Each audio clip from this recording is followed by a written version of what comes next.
ನಮಸ್ಕಾರ ಸ್ನೇಹಿತರೆ, ನಿಮಗೆಲ್ಲರಿಗೂ ಕಲಾಜ್ಯೋತಿ ಅಕಾಡೆಮಿಗೆ ಸ್ವಾಗತ. ಈ ಒಂದು ವಿಡಿಯೋದಲ್ಲಿ ನಾನು 7ನೇ ತರಗತಿಯ ಸಮಾಜ ವಿಜ್ಞಾನದ ಅಧ್ಯಾಯ 2 ಇತಿಹಾಸದಲ್ಲಿ ಮಧ್ಯಯುಗದ ಯುರೋಪ್ ಎಂಬ ಪಾಠ.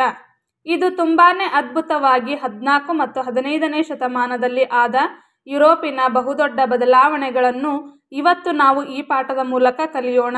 ಅದನ್ನೇ ಆಧುನಿಕ ಯುಗದ ಪ್ರಾರಂಭ, ಪುನರುಜ್ಜೀವನ, ರಿನೈಸನ್ಸ್ ಎಂದು ಕೂಡ ಕರೆಯಲಾಗುತ್ತದೆ.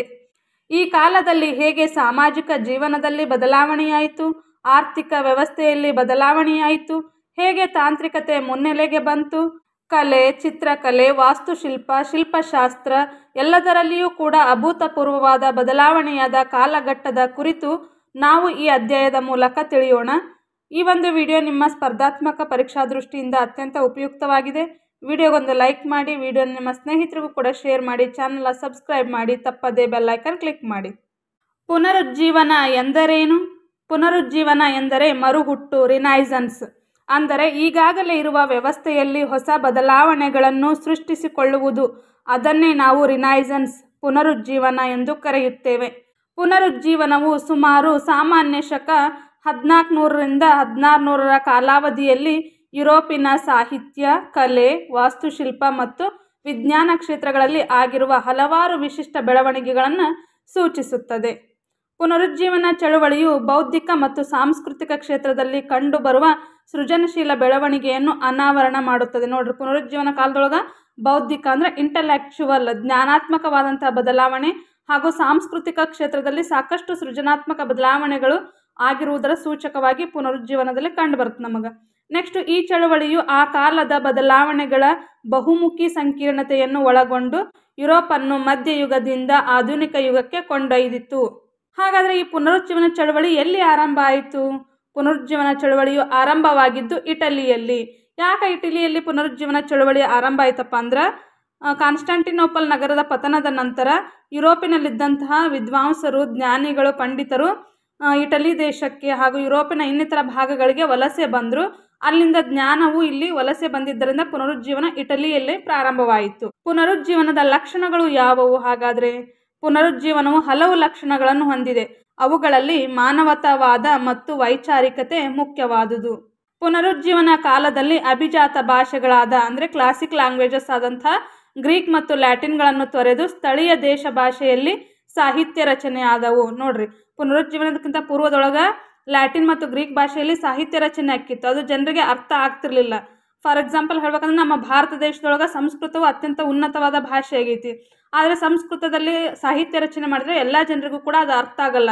ಅದಕ್ಕೋಸ್ಕರ ನಮ್ಮ ಭಾರತದ ಜಗಜ್ಯೋತಿ ಬಸವೇಶ್ವರರು ಏನು ಮಾಡಿದ್ರಪ್ಪ ಅಂದ್ರೆ, ತಮ್ಮ ವಚನಗಳನ್ನು ಸಂಸ್ಕೃತದಲ್ಲಿ ಬರೀಲಿಲ್ಲ, ಬದಲಾಗಿ ಜನರಾಡುವ ಕನ್ನಡ ಭಾಷೆಯಲ್ಲಿ ಬರೆದ್ರು. ಆ ಮೂಲಕ ಸಮಾಜದ ಜನರಿಗೆ ಸಮಾಜದ ಅಂಕುಡೊಂಕುಗಳು, ಯಾವುದು ಸರಿ ಯಾವುದು ತಪ್ಪು ಅನ್ನೋದನ್ನು ತಿಳಿಸ್ಕೊಟ್ರು. ಅದೇ ರೀತಿಯಾಗಿ ಈ ಪುನರುಜ್ಜೀವನ ಕಾಲದಲ್ಲಿಯೂ ಕೂಡ ಗ್ರೀಕ್ ಮತ್ತು ಲ್ಯಾಟಿನ್ ಭಾಷೆಗಳನ್ನು ಬಿಟ್ಟು ಜನರ ಸ್ಥಳೀಯ ದೇಶೀಯ ಭಾಷೆಯಲ್ಲಿ ಸಾಹಿತ್ಯವನ್ನು ರಚನೆ ಮಾಡಿದರು. ಆ ಮೂಲಕ ಜನರಿಗೆ ಯಾವುದು ಸರಿ ಯಾವುದು ತಪ್ಪು ಎಂಬುದನ್ನು ತಿಳಿಸಿಕೊಡುವಂಥ ಪ್ರಯತ್ನ ಮಾಡಿದರು. ಪುನರುಜ್ಜೀವನದ ಕಾಲದಲ್ಲಿ ಕಲಾ ಪ್ರವೃತ್ತಿಯಲ್ಲಿ ಸೃಜನಶೀಲತೆ ಮೂಡಿತು. ಹಾಗಾದರೆ ಮಾನವಾಸಕ್ತರು ಎಂದರೇನು? ಪ್ರಾಚೀನ ಗ್ರೀಕ್ ಸಾಹಿತ್ಯವನ್ನು ಅಧ್ಯಯನ ನಡೆಸುತ್ತಿದ್ದ ವಿದ್ವಾಂಸರನ್ನು ಮಾನವಾಸಕ್ತರು ಎಂದು ಕರೆಯಲಾಗುತ್ತಿತ್ತು. ಪ್ರಾಪಂಚಿಕ ಜೀವನದಲ್ಲಿ ಮಾನವನೇ ಅತಿ ಪ್ರಮುಖ. ಮಾನವನು ಪಾಪಿಯಲ್ಲ, ಅವನು ದೇವರು ಸೃಷ್ಟಿಸಿದ ಜೀವಿಗಳಲ್ಲಿ ಅತಿ ಶ್ರೇಷ್ಠ ಎಂಬುದಾಗಿ ಅವರು ಸಾರಿದರು.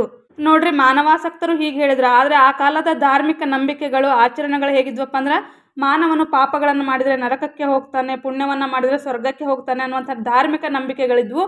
ಅವುಗಳ ಹೊರತಾಗಿ ಮಾನವಾಸಕ್ತರು ಏನು ಹೇಳ್ತಾರೆ, ಮಾನವನು ಪಾಪಿಯಲ್ಲ, ದೇವರು ಸೃಷ್ಟಿಸಿದ ಜೀವಿಗಳಲ್ಲಿ ಅತಿ ಶ್ರೇಷ್ಠ ಅಂಥೇಳಿ ಇವರು ವಿರುದ್ಧವಾದಂಥ ವಿಚಾರವನ್ನು ವ್ಯಕ್ತಪಡಿಸ್ತಾರ. ಹಾಗಾದರೆ ಮಾನವತಾವಾದ ಎಂದರೇನು? ಪ್ರಪಂಚದ ಎಲ್ಲ ಆಗು ಹೋಗುಗಳಲ್ಲಿ ಮಾನವನ ಪಾತ್ರವೇ ಅತಿ ಪ್ರಧಾನ ಎಂಬ ಭಾವನೆಯೇ ಮಾನವತಾವಾದವಾಗಿದೆ. ಮುಂದುವರೆದು ವೈಚಾರಿಕತೆ ಎಂದರೇನು? ವೈಚಾರಿಕತೆ ಎಂದರೆ ಪ್ರತಿಯೊಂದು ವಿಷಯವನ್ನು ಪೂರ್ವಗ್ರಹವಿಲ್ಲದೆ ವಿಚಾರ ಮತ್ತು ತರ್ಕದ ನೆಲೆಯಲ್ಲಿ ನೋಡುವುದೇ ಆಗಿದೆ.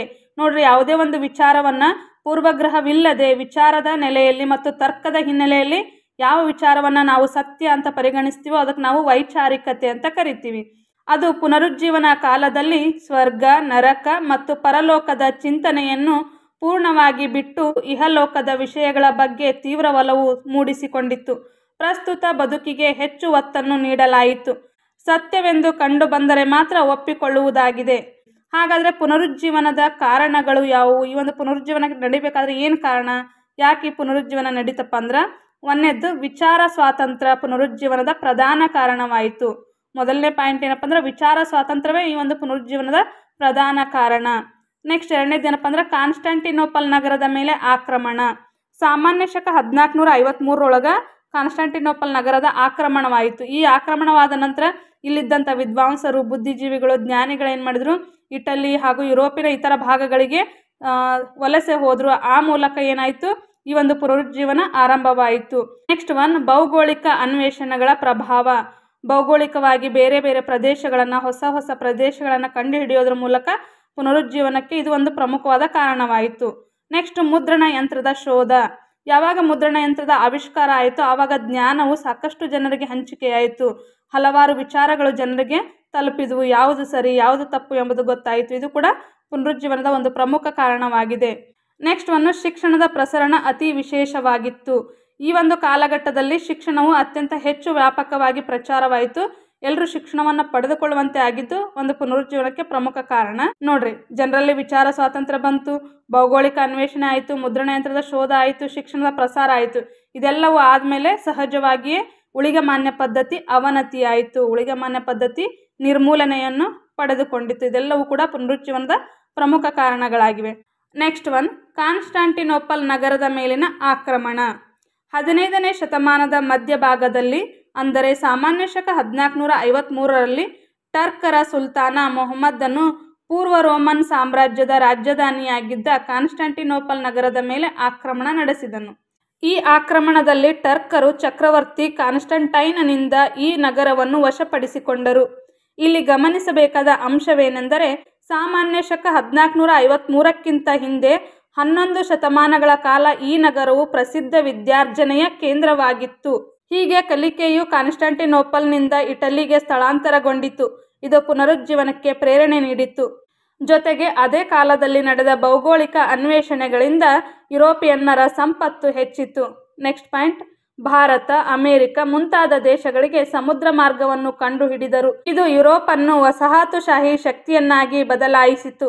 ಹಾಗೆಯೇ ಉಳಿಗಮಾನ್ಯ ಪದ್ಧತಿ ಈ ಒಂದು ವ್ಯವಸ್ಥೆಯು ಶಿಥಿಲಗೊಂಡಿತು, ಅಂದರೆ ನಾಶ ಹೊಂದಿತು. ನೆಕ್ಸ್ಟ್ ಮುದ್ರಣ ಯಂತ್ರವು ಪುನರುಜ್ಜೀವನಕ್ಕೆ ಹೇಗೆ ಕಾರಣವಾಯಿತು? 15ನೇ ಶತಮಾನದಲ್ಲಿ ಕಂಡುಹಿಡಿಯಲಾದ ಮುದ್ರಣ ಯಂತ್ರವು ಜ್ಞಾನ ಪ್ರಸಾರ ಕ್ಷೇತ್ರದಲ್ಲಿ ಕ್ರಾಂತಿಕಾರಿ ಬದಲಾವಣೆಯನ್ನು ತಂದಿತ್ತು. ಹಿಂದೆ ಒಬ್ಬರಿಗೆ ಒಂದು ವರ್ಷದಲ್ಲಿ ಕೇವಲ 2 ಪುಸ್ತಕಗಳನ್ನು ಮಾತ್ರ ಪ್ರತಿ ಮಾಡಲು ಸಾಧ್ಯವಾಗುತ್ತಿತ್ತು.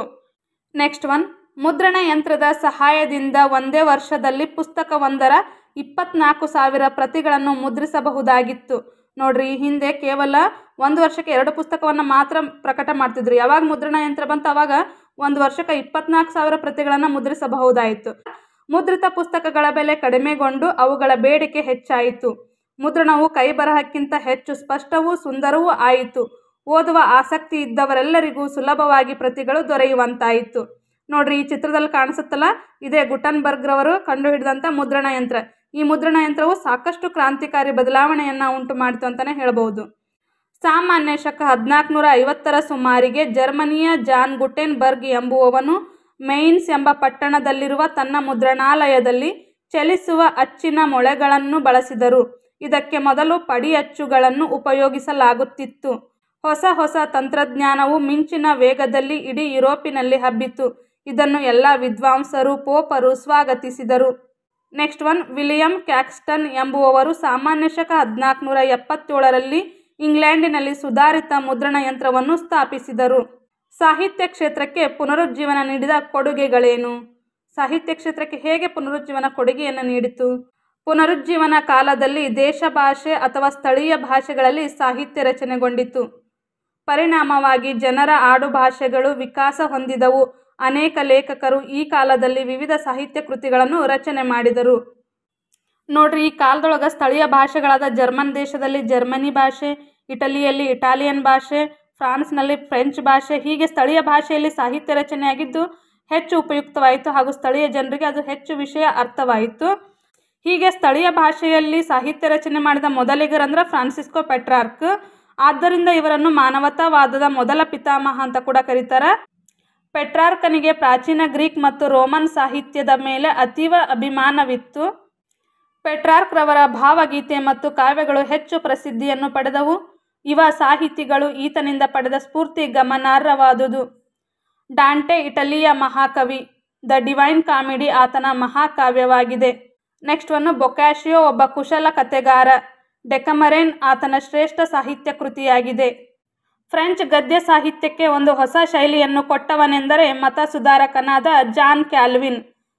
ಸರ್ವಾಂಟೀಸ್ ಸ್ಪೇನ್ ದೇಶದ ಪುನರುಜ್ಜೀವನ ಕಾಲದ ಮುಖ್ಯ ಸಾಹಿತಿ.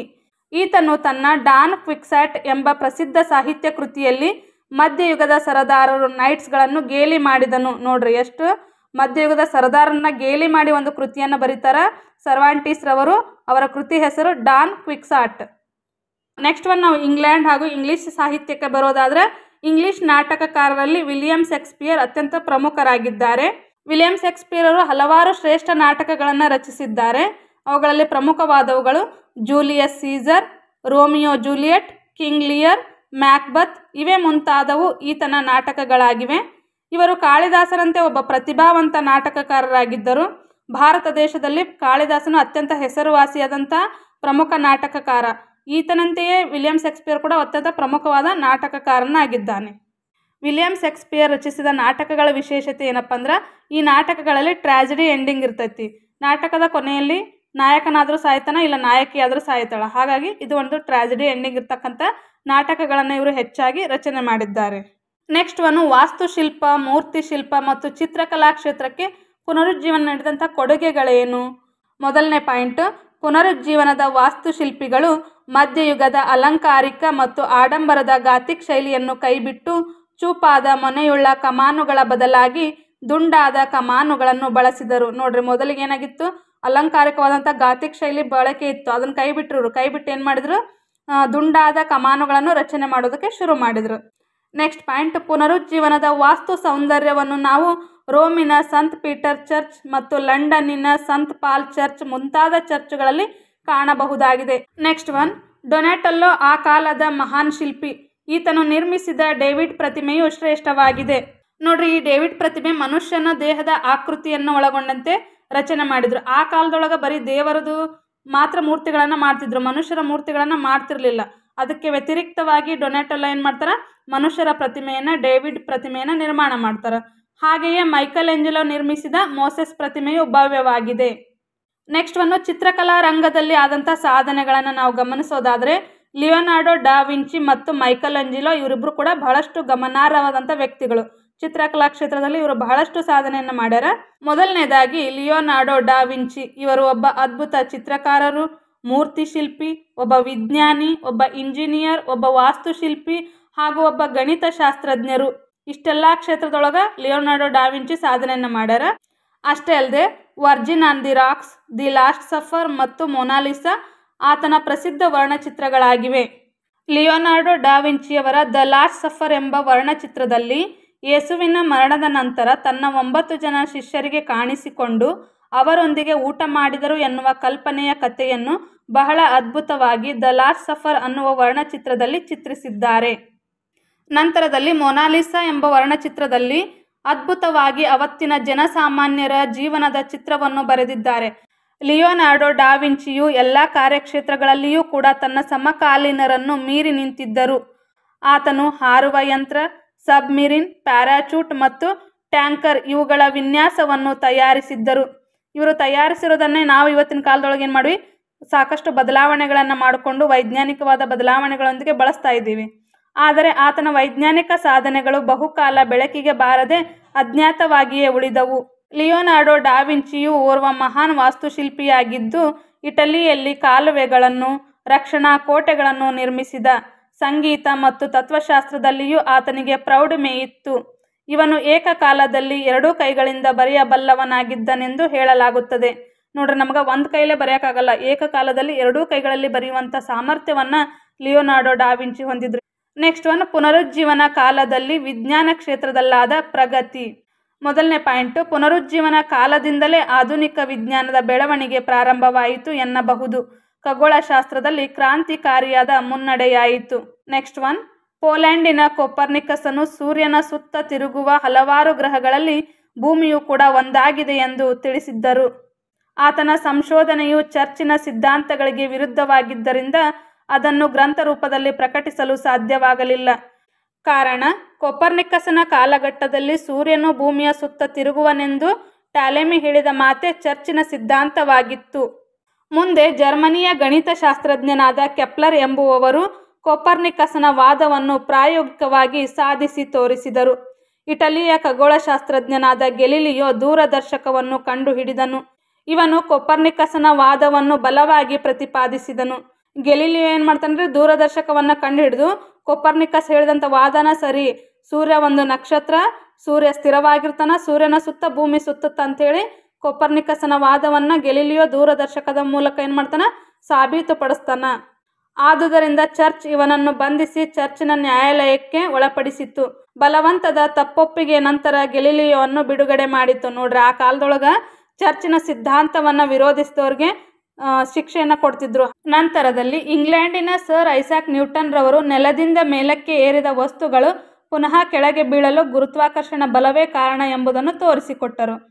ಕೆಲವರು ಕಥೆಗಳನ್ನ ಹೇಳ್ತಾರೆ, ಅವರು ಸೇಬು ಹಣ್ಣಿನ ಮರದ ಕೆಳಗೆ ಕೂತಿದ್ರು, ಸೇಬು ಹಣ್ಣು ಕೆಳಗೆ ಬಿತ್ತು, ಆವಾಗ ವಿಚಾರ ಮಾಡಿದ್ರೆ ಯಾಕೆ ಬಿತ್ತು, ಗುರುತ್ವಾಕರ್ಷಣೆ ಬಲ ಇರೋದ್ರಿಂದ ಅದು ನೆಲಕ್ಕೆ ಬಿತ್ತು ಅಂತಾರೆ. ಅವ್ರು ಏನು ಮಾಡಿದ್ರು, ಪ್ರಾಯೋಗಿಕವಾಗಿ ಹಲವಾರು ಪ್ರಯೋಗಗಳನ್ನು ಮಾಡಿ ತೋರಿಸಿ ಗುರುತ್ವಾಕರ್ಷಣ ಬಲ ಭೂಮಿಗೆ ಐತಿ ಅಂತೇಳಿ ತೋರಿಸಿದ್ರು. ನೆಕ್ಸ್ಟ್ ವಿಲಿಯಂ ಹಾರ್ವೆ ಮಾನವನ ದೇಹದಲ್ಲಿ ರಕ್ತ ಪರಿಚಲನೆಯ ಕ್ರಮವನ್ನು ತೋರಿಸಿಕೊಟ್ಟರು. ನೆಕ್ಸ್ಟ್ ವೆಸಾಲಿಯಸ್ ಎಂಬ ಬೆಲ್ಜಿಯಂ ವಿಜ್ಞಾನಿಯು ದೇಹದಲ್ಲಿ ರಕ್ತ ಪರಿಚಲನೆಯ ಬಗ್ಗೆ ಅಮೂಲ್ಯವಾದ ಗ್ರಂಥವನ್ನು ಪ್ರಕಟಿಸಿದರು. ಏನು ವಿಲಿಯಂ ಹಾರ್ವೆ ಅವರು ರಕ್ತ ಪರಿಚಲನೆ ಕಂಡುಹಿಡಿದ್ರಲ್ಲ, ಆ ತತ್ವದ ಆಧಾರದ ಮೇಲೆ ಇವರು ಅಮೂಲ್ಯವಾದ ಗ್ರಂಥವನ್ನು ಪ್ರಕಟಿಸಿದರು. ಇವರೆಲ್ಲರೂ ಅಂದರೆ ಸರ್ ಐಸಾಕ್ ನ್ಯೂಟನ್ ಆಗಿರ್ಬೋದು, ವಿಲಿಯಂ ಹಾರ್ವೆ, ವೆಸಾಲಿಯಸ್, ಇವರೆಲ್ಲರೂ ಕೂಡ ಚರ್ಚಿನ ನಂಬಿಕೆಯನ್ನು ಪ್ರಶ್ನಿಸಿದ್ದಕ್ಕಾಗಿ ಇವರಿಗೆ ಮರಣದಂಡನೆಗೆ ಗುರಿಪಡಿಸಲಾಯಿತು. ಗೆಲಿಲಿಯೋ ತನ್ನ ಪ್ರಯೋಗಗಳ ಮೂಲಕ ವಿವಿಧ ತೂಕದ ವಸ್ತುಗಳನ್ನು ಏಕಕಾಲದಲ್ಲಿ ಸಮಾನ ಎತ್ತರದಿಂದ ಕೈಬಿಟ್ಟಾಗ ಒಂದೇ ಸಮಯಕ್ಕೆ ಅವು ಭೂಮಿಯನ್ನು ತಲುಪುತ್ತವೆ ಎಂದು ಸಾಬೀತುಪಡಿಸಿದನು. ನೋಡ್ರಿ, ಸರ್ ಐಸಾಕ್ ನ್ಯೂಟನ್ ಹೇಳಿದಂಥ ಗುರುತ್ವಾಕರ್ಷಣ ತತ್ವವನ್ನು ಮುಂದೆ ಗೆಲಿಲಿಯೋ ಏನು ಮಾಡ್ತಾನೆ, ವಿವಿಧ ತೂಕದ ವಸ್ತುಗಳನ್ನು ಏಕಕಾಲದಲ್ಲಿ ಸಮಾನ ಎತ್ತರದಿಂದ ಕೈಬಿಟ್ಟಾಗಲೂ ಕೂಡ ಅವು ಭೂಮಿಯನ್ನು ಬಂದು ತಲುಪ್ತಾವಂತ ಸಾಬೀತುಪಡಿಸ್ತಾನೆ. ಅಷ್ಟೇ ಅಲ್ಲದೆ ಪೀಸಾ ಗೋಪುರದ ಮೇಲಿಂದ ವಿವಿಧ ತೂಕದ ಪಿರಂಗಿಯ ಗುಂಡುಗಳನ್ನು ಕೆಳಗೆ ಹಾಕಿ ಇದನ್ನು ಪ್ರಾಯೋಗಿಕವಾಗಿ ತೋರಿಸಿಕೊಟ್ಟನು. ಭೂಮಿಗೆ ಗುರುತ್ವಾಕರ್ಷಣೆ ಶಕ್ತಿ ಐತಿ ಅಂಥೇಳಿ ಸರ್ ಐಸಾಕ್ ನ್ಯೂಟನ್ ಹೇಳಿದಂಥ ಮಾತನ್ನು ಇವರು ಪ್ರಯೋಗದ ಮೂಲಕ ಗೆಲಿಲಿಯೋರವರು ಸಾಬೀತುಪಡಿಸ್ತಾರ. ನೆಕ್ಸ್ಟ್ ಧಾರ್ಮಿಕ ಸುಧಾರಣೆ. ಕ್ರೈಸ್ತರಲ್ಲಿ ಕ್ಯಾಥೋಲಿಕ್ ಮತ್ತು ಪ್ರೊಟೆಸ್ಟೆಂಟ್ ಎಂಬ ಎರಡು ಪಂಗಡಗಳಿವೆ. ಚರ್ಚಿನ ಸಾಂಪ್ರದಾಯಿಕ ನೀತಿ ನಿಯಮಗಳನ್ನು ಅನುಸರಿಸುತ್ತಾ ಬಂದವರನ್ನು ಕ್ಯಾಥೋಲಿಕ್ ಎಂದು ಕರೆದರು. ನಂತರ ಈಗ ಚರ್ಚ್ ಮತ್ತು ಯೇಸು ಅವರನ್ನು ಆಧಾರವಾಗಿಟ್ಟುಕೊಂಡು ಕೆಲವು ಹೊಸ ವಿಚಾರಗಳನ್ನು ಹಾಕುತ್ತಿದ್ದರು. ಈ ಚರ್ಚ್ನ ಪಾದ್ರಿಗಳ ವಿರುದ್ಧ ಒಂದು ಹೊಸ ಗುಂಪು ಹುಟ್ಟಿಕೊಂಡಿತು. ಅದನ್ನೇ ಪ್ರೊಟೆಸ್ಟೆಂಟ್ ಎಂದು ಕರೆದರು. ಕ್ರೈಸ್ತರಲ್ಲಿ ಈ ಎರಡು ಪಂಗಡಗಳಾಗಲು ಕಾರಣಗಳೇನು? ಮೊದಲನೇ ಪಾಯಿಂಟ್, ಮಧ್ಯಯುಗದ ರೋಮನ್ ಕ್ಯಾಥೋಲಿಕ್ ಚರ್ಚ್ನಲ್ಲಿ ಹಲವಾರು ನೀತಿ ಬಾಹಿರ ಚಟುವಟಿಕೆಗಳು ನಡೆದವು. ಪೋಪ್ ಮತ್ತು ಚರ್ಚಿನ ಅಧಿಕಾರಿಗಳು ಸರಳ ಧಾರ್ಮಿಕ ಜೀವನವನ್ನು ನಡೆಸುವ ಬದಲಾಗಿ ರಾಜವೈಭೋಗದಲ್ಲಿ ಮೆರೆಯುತ್ತಿದ್ದರು. ನೆಕ್ಸ್ಟ್ ರಾಜರು ಮತ್ತು ಪೋಪರ ಕಲಹಗಳ ಪರಿಣಾಮವಾಗಿ ಸಮಾಜದಲ್ಲಿ ಪೋಪರ ಬಗ್ಗೆ ಗೌರವ ಕಡಿಮೆಯಾಯಿತು. ನೆಕ್ಸ್ಟ್ ಪೋಪ್ ರಾಜಕೀಯ ವ್ಯವಹಾರದಲ್ಲಿ ಹಸ್ತಕ್ಷೇಪ ಮಾಡುವುದನ್ನು ರಾಜರು ಸಹಿಸಲಿಲ್ಲ.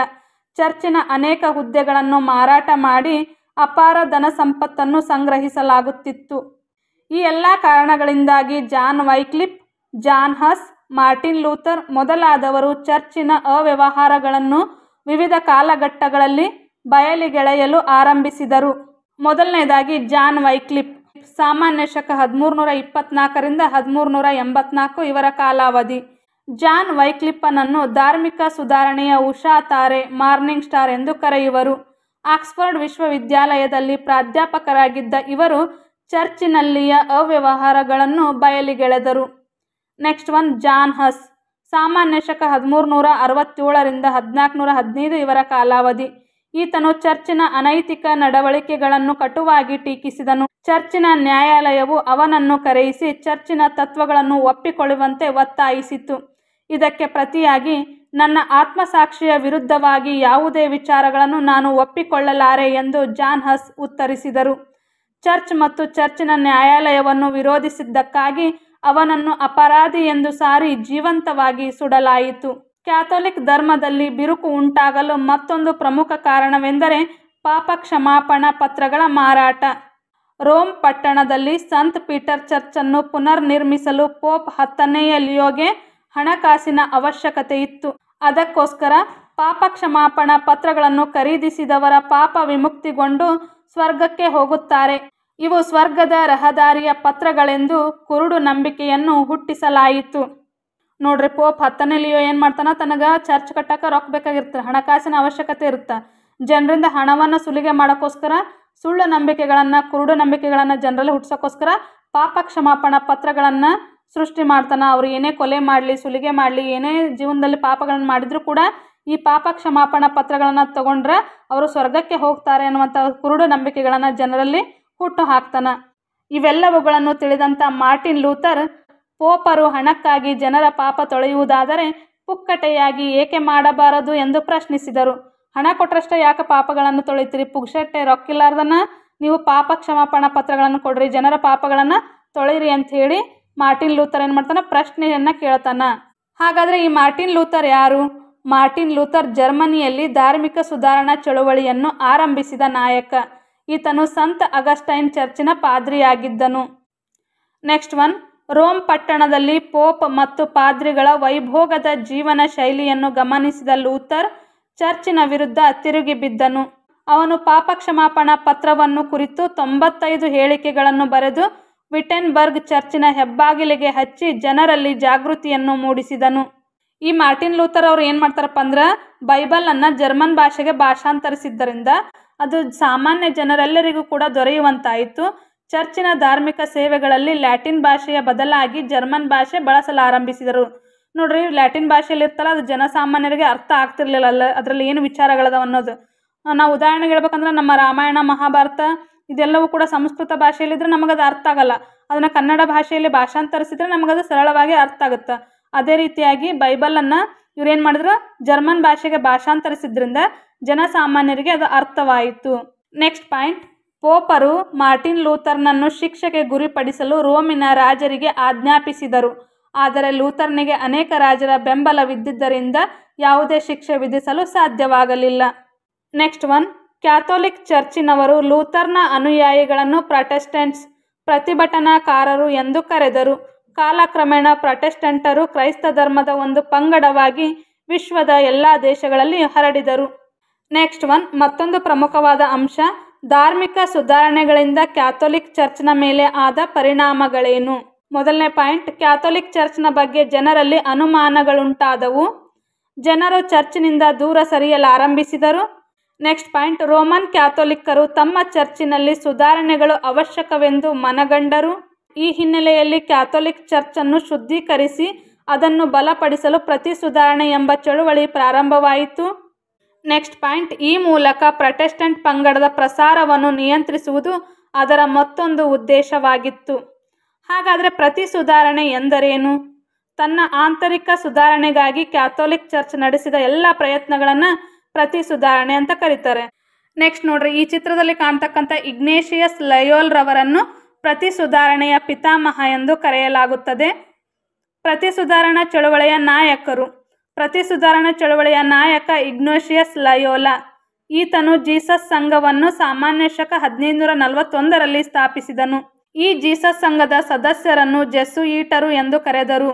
ಇವರು ಮತ ಪ್ರಚಾರದೊಂದಿಗೆ ಶಿಕ್ಷಣ ಮತ್ತು ಆರೋಗ್ಯ ಕ್ಷೇತ್ರಗಳ ವಿಸ್ತರಣೆಯ ಕಡೆಗೆ ಗಮನ ಹರಿಸಿದರು.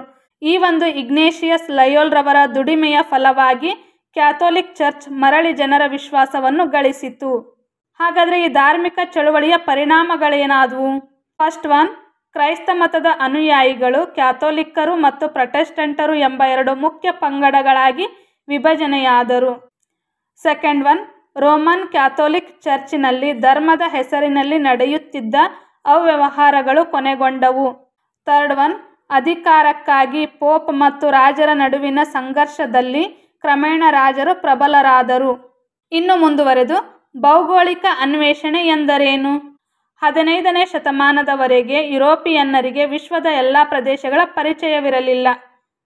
ಭೂಮಿ ಚಪ್ಪಟೆಯಾಗಿದೆ ಎಂಬ ನಂಬಿಕೆಯಿಂದ ವ್ಯಾಪಾರವೆಲ್ಲವೂ ಯುರೋಪಿನ ತೀರ ಪ್ರದೇಶದವರೆಗೆ ಮಾತ್ರ ನಡೆಯುತ್ತಿತ್ತು ಎಂದು ಅವರು ಭಾವಿಸಿದ್ದರು. ಕ್ರಮೇಣ ಯುರೋಪಿಯನ್ನರು ತಮ್ಮ ಕುತೂಹಲ, ವ್ಯಾಪಾರ ಹಾಗೂ ಸಾಹಸಿ ಪ್ರವೃತ್ತಿಗಳಿಂದ ಹೊಸ ಭೂಭಾಗಗಳ ಅನ್ವೇಷಣೆ ಮಾಡಿದರು. ಇದನ್ನು ಭೌಗೋಳಿಕ ಅನ್ವೇಷಣೆ ಎಂದು ಕರೆಯುತ್ತಾರೆ. ಹಾಗಾದರೆ ಈ ಭೌಗೋಳಿಕ ಅನ್ವೇಷಣೆಗೆ ಕಾರಣವಾದ ಅಂಶಗಳಾದರೂ ಯಾವುವು? ಮೊದಲನೇ ಪಾಯಿಂಟ್, ಕಾನ್ಸ್ಟಾಂಟಿನೋಪಲ್ ನಗರದ ಮೇಲಿನ ಆಕ್ರಮಣ. ಸಾಮಾನ್ಯ ಶಕ 1453ರಲ್ಲಿ ಟರ್ಕರು ಕಾನ್ಸ್ಟಾಂಟಿನೋಪಲ್ ನಗರವನ್ನು ವಶಪಡಿಸಿಕೊಂಡರು. ಇದರಿಂದಾಗಿ ಆ ನಗರದ ಮೂಲಕ ನಡೆಯುತ್ತಿದ್ದಂಥ ಯುರೋಪಿನ ವ್ಯಾಪಾರಕ್ಕೆ ಅಡ್ಡಿ ಉಂಟಾಯಿತು. ಆದ್ದರಿಂದ ಯುರೋಪಿಯನ್ನರು ಪೂರ್ವದ ಏಷ್ಯಾ ದೇಶಗಳಿಗೆ ಹೊಸ ಸಮುದ್ರ ಮಾರ್ಗ ಕಂಡುಹಿಡಿಯುವುದು ಅನಿವಾರ್ಯವಾಯಿತು. ನೋಡ್ರಿ, ಮೊದಲು ಏನು ಮಾಡ್ತಿದ್ರು, ಯುರೋಪಿನ ಜನರು ಕಾನ್ಸ್ಟಾಂಟಿನೋಪಲ್ ನಗರದ ಭೂಮಾರ್ಗದ ಮೂಲಕ ಭಾರತ, ಏಷ್ಯಾದ ಹಲವು ದೇಶಗಳಾದ ಭಾರತ, ಚೀನಾದಲ್ಲಿ ವ್ಯಾಪಾರ ವ್ಯವಹಾರವನ್ನು ಮಾಡ್ತಿದ್ರು. ಯಾವಾಗ ಈ ಒಂದು ಕಾನ್ಸ್ಟಾಂಟಿನೋಪಲ್ ನಗರ ಪತನವಾಯಿತು, ಅವರ ಭೂಮಾರ್ಗ ಮುಚ್ಚಲ್ಪಟ್ಟಿತ್ತು. ಭೂಮಾರ್ಗ ಮುಚ್ಚಿದ ಮೇಲೆ ಅವರು ಯುರೋಪಿನ ದೇಶಗಳ ಜೊತೆಗೆ ವ್ಯಾಪಾರ ವ್ಯವಹಾರ ಮಾಡಬೇಕಂದ್ರೆ ಜಲಮಾರ್ಗವನ್ನು ಕಂಡುಹಿಡಿಯುವುದು ಅವರಿಗೆ ಅನಿವಾರ್ಯವಾಯಿತು. ಹಾಗಾಗಿ ಭೌಗೋಳಿಕ ಅನ್ವೇಷಣೆಗಳು ಪ್ರಾರಂಭವಾದವು. ಅದು ಒಂದನೇ ಪ್ರಮುಖವಾದ ಪಾಯಿಂಟ್. ಎರಡನೇ ಪಾಯಿಂಟ್, ಮಾರ್ಕ್ ಪೋಲೋವಿನ ವರದಿ. ಏಷ್ಯಾದ ದೇಶಗಳಾದ ಭಾರತ, ಚೀನಾಗಳಿಗೆ ಭೇಟಿ ನೀಡಿದ ಮಾರ್ಕೋ ಪೋಲೋ ತನ್ನ ವರದಿಯಲ್ಲಿ ಏಷ್ಯಾದ ದೇಶಗಳು ಅಪಾರ ಸಂಪತ್ತಿನಿಂದ ಕೂಡಿವೆ ಎಂಬುದಾಗಿ ವಿವರಿಸಿದ್ದನು. ಅವನ ವರದಿಯು ಯುರೋಪಿನ ವರ್ತಕರಲ್ಲಿ ಆಸಕ್ತಿಯನ್ನು ಕೆರಳಿಸಿತು. ಈ ಮಾರ್ಕೋ ಪೋಲೋ ತನ್ನ ವರದಿಯಲ್ಲಿ ಏನು ಮಾಡಿರ್ತಾನೆ, ಏಷ್ಯಾದ ದೇಶಗಳು ಬಹಳಷ್ಟು ಶ್ರೀಮಂತಿಕೆಯಿಂದ ಕೂಡಿದವ ಅಂತ ಬರೆದಿರ್ತಾನೆ. ಹಾಗಾಗಿ ಯುರೋಪಿನ ವರ್ತಕರು ಅಂದರೆ ವ್ಯಾಪಾರಿಗಳ ಆಸಕ್ತಿ ಅನ್ನೋದು ಕೆರಳಿಸಿತು. ಹಾಗಾಗಿ ಒಂದು ಭೌಗೋಳಿಕ ಅನ್ವೇಷಣೆ ಪ್ರಾರಂಭವಾಗಕ್ಕೆ ಕಾರಣ ಆಯಿತು. ನೆಕ್ಸ್ಟ್, ಮೂರನೇ ಪ್ರಮುಖವಾದ ಕಾರಣ ಏನಪ್ಪ ಅಂದ್ರೆ ಏಷ್ಯಾದ ಪದಾರ್ಥಗಳಿಗೆ ಬೇಡಿಕೆ. ಏಷ್ಯಾದ ದೇಶಗಳ ಸರಕುಗಳು ಮತ್ತು ಸಾಂಬಾರು ಪದಾರ್ಥಗಳಿಗೆ ಯುರೋಪಿನಲ್ಲಿ ಭಾರಿ ಬೇಡಿಕೆ ಇತ್ತು. ಹಾಗಾಗಿ ಅವರು ಜಲಮಾರ್ಗವನ್ನು ಕಂಡುಹಿಡಿಯುವುದು ಅನಿವಾರ್ಯವಾಗಿತ್ತು. ನೆಕ್ಸ್ಟ್ ಒಂದು ವೈಜ್ಞಾನಿಕ ಆವಿಷ್ಕಾರ. ಹೊಸ ವೈಜ್ಞಾನಿಕ ಆವಿಷ್ಕಾರಗಳಾದ ದಿಕ್ಸೂಚಿ, ನಕ್ಷತ್ರೋನ್ನತಿ ಮಾಪಕ, ಆಸ್ಟ್ರೋಲ್ಯಾಬ್, ನಕ್ಷೆಗಳು ಮತ್ತು ಕ್ಯಾರವೆಲ್ ಎಂಬ ಬೃಹತ್ ಹಾಯಿ ಹಡಗುಗಳು ಸಮುದ್ರಯಾನದಲ್ಲಿ ತೊಡಗಿದ ನಾವಿಕರಿಗೆ ವರವಾಗಿ ಪರಿಣಮಿಸಿದವು. ನೋಡ್ರಿ, ಈ ಚಿತ್ರದಾಗ ಕಾಣಿಸ್ತಾವಲ್ಲ, ದಿಕ್ಸೂಚಿ ಐತಿ, ನಕ್ಷತ್ರೋನ್ನತಿ ಮಾಪಕ ಐತಿ, ಬೃಹತ್ ಹಾಯಿ ಹಡಗುಗಳದವು. ಈ ಎಲ್ಲ ವೈಜ್ಞಾನಿಕ ಆವಿಷ್ಕಾರದಿಂದ ಸುಲಭವಾಗಿ ಅವ್ರು ಏನು ಮಾಡಿದ್ರು, ಭೌಗೋಳಿಕ ಅನ್ವೇಷಣೆಯಲ್ಲಿ ತೊಡಗೋಕ್ಕೋಸ್ಕರ ನಾವಿಕರಿಗೆ ಇವೆಲ್ಲವೂ ವರವಾಗಿ ಪರಿಣಮಿಸಿದ್ವು ಅಂತಲೇ ಹೇಳ್ಬೋದು. ಮತ್ತೊಂದು ಪ್ರಮುಖವಾದ ಕಾರಣ ಏನಪ್ಪ ಅಂದ್ರೆ ಮತೀಯ ಪ್ರೇರಣೆ. ಕ್ರೈಸ್ತ ಮತ ಪ್ರಚಾರಕರು ಮತ ಪ್ರಚಾರಕ್ಕಾಗಿ ಏಷ್ಯಾ ಮತ್ತು ಆಫ್ರಿಕಾದತ್ತ ದೃಷ್ಟಿ ಹಾಯಿಸಿದರು. ಕ್ರೈಸ್ತ ಧರ್ಮದವರು ಏನು ಮಾಡಿದ್ರು, ತಮ್ಮ ಧರ್ಮವನ್ನು, ತಮ್ಮ ಮತವನ್ನು ಏಷ್ಯಾದ ದೇಶಗಳಿಗೆ, ಆಫ್ರಿಕಾದ ದೇಶಗಳಿಗೆ ಪ್ರಚಾರ ಮಾಡ್ಬೇಕಂತೇಳಿ ಭೌಗೋಳಿಕ ಅನ್ವೇಷಣೆಗೆ ತಮ್ಮನ್ನು ತಾವು ತೊಡಗಿಸ್ಕೊಂಡ್ರು. ಇಲ್ಲಿ ಭೌಗೋಳಿಕ ಅನ್ವೇಷಣೆಗೆ ಸಂಬಂಧಪಟ್ಟಂತೆ ಒಂದು ನಕ್ಷೆ ಐತೆ ನೋಡ್ರಿ. ಆಫ್ರಿಕಾದ ದಕ್ಷಿಣದ ತುತ್ತ ತುದಿ ಕೇಪ್ ಆಫ್ ಗುಡ್ ಹೋಪ್ ಬೂಶಿರ, ಹಾಗೆ ಎಲ್ಲೆಲ್ಲಿ ಜಲಮಾರ್ಗವನ್ನು ಕಂಡುಹಿಡಿದ್ರು ಅನ್ನೋದು ಈ ಒಂದು ಚಿತ್ರದ ಮೂಲಕ ನಮಗೆ ಗೊತ್ತಾಗುತ್ತೆ. ಸಮುದ್ರಯಾನದಂತಹ ಸಾಹಸದ ಕಾರ್ಯವನ್ನು ಮೊದಲು ಕೈಗೊಂಡವರು ಯಾರು? ಸಮುದ್ರಯಾನದ ಕಾರ್ಯವನ್ನು ಮೊದಲು ಕೈಗೊಂಡವರು ಪೋರ್ಚುಗೀಸರು. ಭಾರತ ಮತ್ತು ಚೀನಾದ ದೇಶಗಳಿಗೆ ಸಾಗರ ಮಾರ್ಗವೊಂದನ್ನು ಕಂಡುಹಿಡಿಯುವುದು ಪೋರ್ಚುಗೀಸರ ರಾಜಕುಮಾರನಾದ ಹೆನ್ರಿಯ ಜೀವನದ ಹೆಬ್ಬಯಕೆಯಾಗಿತ್ತು. ಅದಕ್ಕಾಗಿ ಹೆನ್ರಿಯು ನೌಕಾಶಾಲೆಯೊಂದನ್ನು ತೆರೆದರು. ಇದರಿಂದಾಗಿ ಆತನು ಹೆನ್ರಿ ದಿ ನ್ಯಾವಿಗೇಟರ್ ಎಂದೇ ಜನಪ್ರಿಯನಾಗಿದ್ದನು. ಆತನ ಪ್ರೋತ್ಸಾಹ ಅನ್ವೇಷಣೆಗೆ ಪ್ರೇರಣೆಯನ್ನು ನೀಡಿತು. ಈ ಒಂದು ಭೌಗೋಳಿಕ ಅನ್ವೇಷಣೆಗೆ ಹೆಚ್ಚು ಪ್ರೇರಣೆಯನ್ನು ನೀಡಿದ ರಾಜ ಯಾರಪ್ಪ ಅಂದ್ರೆ ಪೋರ್ಚುಗೀಸರ ರಾಜ ಹೆನ್ರಿ. ಹಾಗಾದರೆ ನಾವಿಕರು ಯಾವ ಯಾವ ಭೂಭಾಗಗಳನ್ನು ಶೋಧನೆ ಮಾಡಿದರು? ಮೊದಲನೇದಾಗಿ ಬಾರ್ತಲೋಮಿಯೋ ಡಯಾಸ್ ಎಂಬ ಪೋರ್ಚುಗೀಸರ ನಾವಿಕ ರಾಜಾಶ್ರಯದಲ್ಲಿ ಸಮುದ್ರಯಾನ ಮಾಡಿ ಆಫ್ರಿಕಾದ ದಕ್ಷಿಣದ ತುತ್ತ ತುದಿ ಕೇಫ್ ತಲುಪಿದನು. ಸಾಮಾನ್ಯ ಶಕ 1488ರೊಳಗೆ ತಲುಪ್ತಾನ. ಆ ಪ್ರದೇಶದಲ್ಲಿ ಆತನ ಹಡಗುಗಳು ಮಾರುತಗಳ ಹೊಡೆತಕ್ಕೆ ತುತ್ತಾದವು. ಆದ್ದರಿಂದ ಆ ಪ್ರದೇಶವನ್ನು ಕೇಪ್ ಆಫ್ ಸ್ಟಾರ್ಮ್, ಬಿರುಗಾಳಿಯ ಭೂಶಿರ ಅಂತೇಳಿ ಕರೀತಾನತ್ತ. ನಂತರದಲ್ಲಿ ಮುಂದುವರೆದು ಈ ಒಂದು ಅನ್ವೇಷಣೆಯು ಭೌಗೋಳಿಕ ಅನ್ವೇಷಣೆಗೆ ಭರವಸೆಯನ್ನು ಮೂಡಿಸಿದ್ದರಿಂದ ರಾಜ 2ನೇ ಜಾನ್ ರವರು ಆಫ್ರಿಕಾದ ದಕ್ಷಿಣದ ತುದಿಯನ್ನು ಬಿರುಗಾಳಿಯ ಭೂಶಿರವಲ್ಲ, ಅದು ಭರವಸೆಯ ಭೂಶಿರ, ಕೇಪ್ ಆಫ್ ಗುಡ್ ಹೋಪ್ ಎಂದು ಕರೆದರು. ನಂತರದಲ್ಲಿ ವಾಸ್ಕೋಡಿಗಾಮ. ಮತ್ತೋರ್ವ ಪೋರ್ಚುಗೀಸರ ನಾವಿಕನಾದ ವಾಸ್ಕೋಡಿಗಾಮನು ಬಾರ್ತಲೋಮಿಯೋ ಡಯಾಸನ ಮಾರ್ಗದಲ್ಲಿ ಹೊರಟು ಗುಡ್ ಹೋಪ್ ಭೂಶಿರ ತಲುಪಿದ. ತರುವಾಯ ಆಫ್ರಿಕಾದ ಪೂರ್ವ ತೀರದ ಮೇಲಿಂದ ದ್ವೀಪವನ್ನು ತಲುಪಿದನು. ಅಲ್ಲಿಂದ ಗುಜರಾತಿನ ವ್ಯಾಪಾರಿಯ ಸಹಾಯವನ್ನು ಪಡೆದುಕೊಂಡು ಹಿಂದೂ ಮಹಾಸಾಗರ ಮತ್ತು ಅರಬ್ಬಿ ಸಮುದ್ರವನ್ನು ದಾಟಿ ಭಾರತದ ಪಶ್ಚಿಮ ತೀರದ ಕಲ್ಲಿಕೋಟೆಯನ್ನು ತಲುಪಿದನು. ಕೇರಳದ ಕಲ್ಲಿಕೋಟೆಗೆ ಬಂದು ತಲುಪ್ತಾರೆ ಸಾಮಾನ್ಯ ಶಕ 1498ರಲ್ಲಿ. ಹೀಗೆ ಭಾರತಕ್ಕೆ ಹೊಸ ಜಲಮಾರ್ಗವನ್ನು ಅನ್ವೇಷಿಸಲಾಯಿತು. ಭಾರತಕ್ಕೆ ಹೊಸ ಜಲಮಾರ್ಗವನ್ನು ಕಂಡುಹಿಡಿದವರು ಯಾರಪ್ಪ ಅಂದ್ರೆ ವಾಸ್ಕೋಡಿಗಾಮ. ವಾಸ್ಕೋಡಿಗಾಮನು ಭಾರತದಿಂದ ಹಿಂತಿರುಗುವಾಗ ತನ್ನ ಸಮುದ್ರಯಾನದ ಒಟ್ಟು ವೆಚ್ಚದ 60 ಪಟ್ಟು ಮೌಲ್ಯದ ಸರಕುಗಳನ್ನು ಭಾರತದಿಂದ ಕೊಂಡೊಯ್ದನು. ನೋಡ್ರಿ, ಆತ ಭಾರತಕ್ಕೆ ಬರಬೇಕಾದ್ರೆ ಎಷ್ಟು ವೆಚ್ಚವನ್ನು ಮಾಡಿದ್ನೋ ಅದಕ್ಕಿಂತಲೂ ಹೆಚ್ಚು 60 ಪಟ್ಟು ಹೆಚ್ಚು ಮೌಲ್ಯದ ಸರಕುಗಳನ್ನು ಭಾರತದಿಂದ ತನ್ನ ದೇಶಕ್ಕೆ ತಗೊಂಡು ಹೋಗ್ತಾನಂತ. ವಾಸ್ಕೋಡಿಗಾಮನು ನಿಜವಾಗಿ ಬಂದು ಇಳಿದದ್ದು ಕಲ್ಲಿಕೋಟೆಯಿಂದ ಸುಮಾರು 10 ಕಿಲೋಮೀಟರ್ ದೂರದಲ್ಲಿರುವಂಥ ಕಪ್ಪಾಡ ಎಂಬ ಸ್ಥಳಕ್ಕೆ. ಆಗ ಕಲ್ಲಿಕೋಟೆಯನ್ನು ಜಾಮೋರಿನ್ ಎಂಬ ದೊರೆಯು ಆಳುತ್ತಿದ್ದನು. ಈ ಜಾಮೋರಿನ್ ಎಂಬ ದೊರೆಯು ವಾಸ್ಕೋಡಿಗಾಮನಿಗೆ ವ್ಯಾಪಾರ ಮಾಡೋದಕ್ಕೋಸ್ಕರ ಅನುಮತಿಯನ್ನು ನೀಡ್ತಾನ. ಮತ್ತೊಬ್ಬ ಪ್ರಮುಖ ನಾವಿಕ ಕ್ರಿಸ್ಟೋಫರ್ ಕೊಲಂಬಸ್. ಸ್ಪೇನ್ ದೇಶದ ನಾವಿಕನಾಗಿದ್ದ ಕ್ರಿಸ್ಟೋಫರ್ ಕೊಲಂಬಸ್ ಭೂಮಿ ದುಂಡಾಗಿದೆ ಎಂದು ದೃಢ ನಂಬಿಕೆಯೊಂದಿಗೆ ಪಶ್ಚಿಮ ಮಾರ್ಗವಾಗಿ ಸಮುದ್ರಯಾನ ಕೈಗೊಂಡ. ಸಮುದ್ರಯಾನವನ್ನು ಮಾಡಲು ಸ್ಪೇನ್ ದೊರೆ ಫರ್ಡಿನೆಂಡ್ ಮತ್ತು ರಾಣಿ ಇಸಿಬೆಲ್ಲಾರವರ ಸಹಾಯವನ್ನು ಪಡೆದನು. ಅಟ್ಲಾಂಟಿಕ್ ಸಾಗರವನ್ನು ದಾಟಿ ಬಹಮಸ್ ದ್ವೀಪ ತಲುಪಿದ. ಅದನ್ನೇ ಇಂಡಿಯಾ ಎಂದು ಭಾವಿಸಿದ. ಅಲ್ಲಿಯ ಜನರನ್ನು ರೆಡ್ ಇಂಡಿಯನ್ಸ್ ಎಂದು ಕರೆದನು. ಇದೇ ವೆಸ್ಟ್ ಇಂಡೀಸ್ ದ್ವೀಪ ಸಮೂಹವಾಗಿತ್ತು. ಆಶ್ಚರ್ಯವೇನೆಂದರೆ ಅವನು ಸಾಯುವವರೆಗೂ ತಾನೊಂದು ಹೊಸ ಭೂಭಾಗವನ್ನು ಶೋಧಿಸಿದ್ದನೆಂದು ತಿಳಿದಿರಲಿಲ್ಲ. ನೋಡ್ರಿ, ಕ್ರಿಸ್ಟೋಫರ್ ಕೊಲಂಬಸ್ ಹೊಸದಾದಂಥ ಒಂದು ಭೂಭಾಗವನ್ನು ಕಂಡುಹಿಡಿದಿರ್ತಾನ. ಆತ ಅದನ್ನು ಇಂಡಿಯಾ ಅಂತ ತಿಳ್ಕೊಂಡಿರ್ತಾನ. ಆತ ಸಾಯೋವರೆಗೂ ಕೂಡ ಗೊತ್ತನೇ ಆಗಂಗಿಲ್ಲ ಆತ ಹೊಸ ಒಂದು ಭೂಭಾಗವನ್ನು ಕಂಡುಹಿಡ್ದಾನ ಅಂತೇಳಿ. ಆ ಭೂಭಾಗ ಯಾವುದಪ್ಪ ಅಂದ್ರೆ ವೆಸ್ಟ್ ಇಂಡೀಸ್ ದ್ವೀಪ ಸಮೂಹವಾಗಿತ್ತು. Next one Christopher Columbus. ಈತನು ಅಟ್ಲಾಂಟಿಕ್ ಸಾಗರ ದಾಟಿ ಪಶ್ಚಿಮಾಭಿಮುಖವಾಗಿ ಭಾರತವನ್ನು ತಲುಪುವ ಗುರಿಯನ್ನಿಟ್ಟುಕೊಂಡಿದ್ದನು. 3 ಹಡಗುಗಳಲ್ಲಿ 88 ಜನ ನಾವಿಕರೊಂದಿಗೆ ಕ್ರಿಸ್ಟೋಫರ್ ಕೊಲಂಬಸ್ ಸಾಮಾನ್ಯ ಶಕ 1492 ಆಗಸ್ಟ್ನಲ್ಲಿ ಪಾಲೋಸ್ ಬಂದರಿನಿಂದ ಅಟ್ಲಾಂಟಿಕ್ ಸಾಗರದತ್ತ ಸಮುದ್ರಯಾನ ಆರಂಭಿಸಿದ. ಸುಮಾರು 2 ತಿಂಗಳುಗಳ ಕಾಲ ಪ್ರಯಾಣ ಮಾಡಿದರೂ ಕೂಡ ಭೂಮಿ ಕಾಣಲಿಲ್ಲ. ಆತನ ಜೊತೆಗಿದ್ದ ನಾವಿಕರು ತಿರುಗಿ ಬಿದ್ದರು. ಇನ್ನು 3 ದಿನಗಳಲ್ಲಿ ಯಾರು ಮೊದಲು ಭೂಮಿಯನ್ನು ಕಾಣುವರೋ ಅವರಿಗೆ 1 ವರ್ಷದ ಸಂಬಳದ ಜೊತೆಗೆ ವಿಶೇಷ ಬಹುಮಾನ ಕೊಡುವುದಾಗಿ ಹೇಳಿ ಕೊಲಂಬಸ್ ಅವರನ್ನು ಹುರಿದುಂಬಿಸಿದ. ನೋಡ್ರಿ, ಕ್ರಿಸ್ಟೋಫರ್ ಕೊಲಂಬಸ್ 2 ತಿಂಗಳುಗಳ ಕಾಲ ಪ್ರಯಾಣ ಮಾಡಿದ್ರು ಕೂಡ ಯಾವುದೇ ಭೂಭಾಗ ಅವ್ರಿಗೆ ಸಿಗಂಗೇ ಇಲ್ಲ. ಅದಕ್ಕೆ ಆತನ ಜೊತೆಗಿದ್ದಂಥ ನಾವಿಕರು ಏನು ಮಾಡ್ತಾರೆ, ತಿರುಗಿ ಬೀಳ್ತಾರೆ, ನಾವು ವಾಪಸ್ ನಮ್ಮ ದೇಶಕ್ಕೆ ಹೋಗ್ತೀವಿ ಅಂತಾರೆ.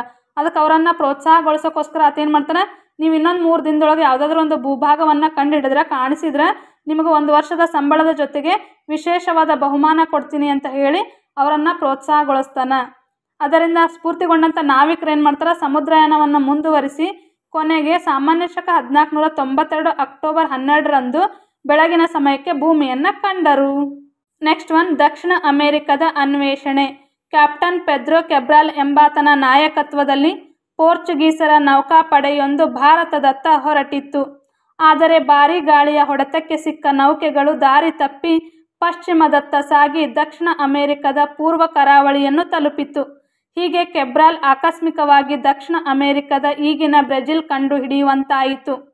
ನೆಕ್ಸ್ಟ್ ಒನ್ ಇಟಲಿಯ ಅಮೆರಿಗೋ ವೆಸ್ಪುಸ್ಸಿಯು ಕೊಲಂಬಸನ ಮಾರ್ಗವನ್ನೇ ಅನುಸರಿಸಿ ಹೊರಟು ದಕ್ಷಿಣ ಅಮೆರಿಕದ ಭೂಖಂಡವನ್ನು ತಲುಪಿದನು. ಕೊಲಂಬಸ್ ಕಂಡುಹಿಡಿದ ಭೂಭಾಗ ಭಾರತವಲ್ಲ, ಅದೊಂದು ಹೊಸ ಜಗತ್ತು ಎಂಬುದಾಗಿ ಜಗತ್ತಿಗೆ ಪರಿಚಯಿಸಿದನು. ಆದ್ದರಿಂದ ಈ ಹೊಸ ಜಗತ್ತಿಗೆ ಅಮೆರಿಗೋ ವೆಸ್ಪುಸ್ಸಿರವರ ನೆನಪಿಗಾಗಿ ಅಮೆರಿಕ ಎಂದು ಹೆಸರಿಡುವಂತೆ ಜರ್ಮನಿಯ ಭೂಗೋಳಶಾಸ್ತ್ರಜ್ಞನಾದ ಮಾರ್ಟಿನ್ ವಾಲ್ಡ್ಸಿ ಮುಲ್ಲರ್ ರವರು ಸಲಹೆ ಮಾಡಿದರು. ಅದೇ ಹೆಸರು ಮಾನ್ಯಗೊಂಡು ಅಂಗೀಕಾರವಾಯಿತು. ಅಂದರೆ ಜರ್ಮನಿಯ ಭೂಗೋಳಶಾಸ್ತ್ರಜ್ಞನ ಸಲಹೆ ಮೇರೆಗೆ ಅಮೆರಿಕ ಅಂತನ ಹೆಸರನ್ನು ಇಡಲಾಯಿತು. ಮತ್ತೊಬ್ಬ ಪ್ರಮುಖ ನಾವಿಕ ಫರ್ಡಿನಂಡ್ ಮೆಗಲನ್. ಫರ್ಡಿನಂಡ್ ಮೆಗಲನ್ನನನ್ನು ನಾವಿಕರಲ್ಲಿಯೇ ಅತ್ಯಂತ ದೊಡ್ಡ ಹುಚ್ಚ ಎಂದು ಕರೆದರು. ಏಕೆಂದರೆ ಅಷ್ಟು ಹುಚ್ಚು ಅವರಿಗೆ ಇತ್ತು. ಫರ್ಡಿನಂಡ್ ಮೆಗಲನ್ ಈತ ಓರ್ವ ಮಹಾನ್ ಪೋರ್ಚುಗೀಸ್ ಸಾಹಸಿ ನಾವಿಕ. ಪ್ರಪ್ರಥಮವಾಗಿ ಭೂಪರ್ಯಟನಾ ನೌಕಾಯಾನ ಕೈಗೊಂಡ ಶ್ರೇಯಸ್ಸು ಈತನಿಗೆ ಸಲ್ಲುತ್ತದೆ. ಸ್ಪೇನಿನಿಂದ 5 ಹಡಗುಗಳಲ್ಲಿ 267 ಸಹಚರರೊಡನೆ ಹೊರಟು ಸಾಮಾನ್ಯ ಶಕ 1519ರಲ್ಲಿ ಮೆಗಲನ್ ದಕ್ಷಿಣ ಅಮೆರಿಕದ ದಕ್ಷಿಣದ ತುದಿಯನ್ನು ಬಳಸಿ ಶಾಂತ ಮಹಾಸಾಗರವನ್ನು ದಾಟಿ ಫಿಲಿಪೈನ್ಸ್ ತಲುಪಿದನು. ಆದರೆ ಅಲ್ಲಿ ಸ್ಥಳೀಯರೊಡನೆ ನಡೆದ ಕದನದಲ್ಲಿ ಮೆಗಲನ್ ಮರಣ ಹೊಂದಿದನು. ಅವನ ಉಳಿದ ಸಹಚರರು ವಿಕ್ಟೋರಿಯಾ ಎಂಬ ಹಡಗಿನಲ್ಲಿ ಸ್ವದೇಶಕ್ಕೆ ಮರಳಿದರು ಸಾಮಾನ್ಯ ಶಕ 1522ರಲ್ಲಿ. ಇದರಿಂದಾಗಿ ಭೂಮಿ ದುಂಡಾಗಿದೆ ಎಂಬುದು ಸ್ಪಷ್ಟವಾಯಿತು. ಫರ್ಡಿನಂಡ್ ಮೆಗಲನ್ ಪ್ರಪಂಚವು ದುಂಡಾಗಿದೆ ಎಂದು ಭಾವಿಸಿದ್ದನು. ಆದ್ದರಿಂದ ಇವನು ಪಶ್ಚಿಮಾಭಿಮುಖವಾಗಿ ಹೊರಟು ಪೂರ್ವದ ದೇಶಗಳಿಗೆ ಮಾರ್ಗ ಕಂಡುಹಿಡಿಯಲು ಬಯಸಿದರು. ಅಟ್ಲಾಂಟಿಕ್ ಸಾಗರದ ಮೂಲಕ ಪ್ರಯಾಣ ಮಾಡಿ ದಕ್ಷಿಣ ಅಮೆರಿಕದ ದಕ್ಷಿಣಕ್ಕಿರುವ ಕಿರಿದಾದ ಜಲಸಂಧಿಯನ್ನು ದಾಟಿ ಶಾಂತವಾದ ಸಾಗರವನ್ನು ಪ್ರವೇಶಿಸಿದ. ಮೆಗಲನ್ ದಾಟಿ ಹೋದ ಜಲಸಂಧಿಯನ್ನು ಮೆಗಲನ್ ಜಲಸಂಧಿ ಎಂದು, ಸಾಗರವನ್ನು ಪೆಸಿಫಿಕ್ ಶಾಂತ ಮಹಾಸಾಗರ ಎಂದು ಮುಂದೆ ಕರೆಯಲಾಯಿತು. ಮೆಗಲನ್ ಮತ್ತು ಅವನ ಸಂಗಡಿಗರಲ್ಲಿ ಕೆಲವರು ಫಿಲಿಪೈನ್ಸ್ನಲ್ಲಿ ಸ್ಥಳೀಯರೊಡನೆ ನಡೆದ ಹೋರಾಟದಲ್ಲಿ ಸಾವನ್ನಪ್ಪಿದರು. ಉಳಿದವರು ವಿಕ್ಟೋರಿಯಾ ಎಂಬ ಹಡಗಿನಲ್ಲಿ ಸಾಮಾನ್ಯ ಶಕ 1522ರಲ್ಲಿ ಸ್ಪೇನ್ ತಲುಪಿದರು. ಭೂಪ್ರದಕ್ಷಿಣೆ ಮಾಡಿದ ಮೊದಲ ಹಡಗು ವಿಕ್ಟೋರಿಯಾ ಎನ್ನಬಹುದು.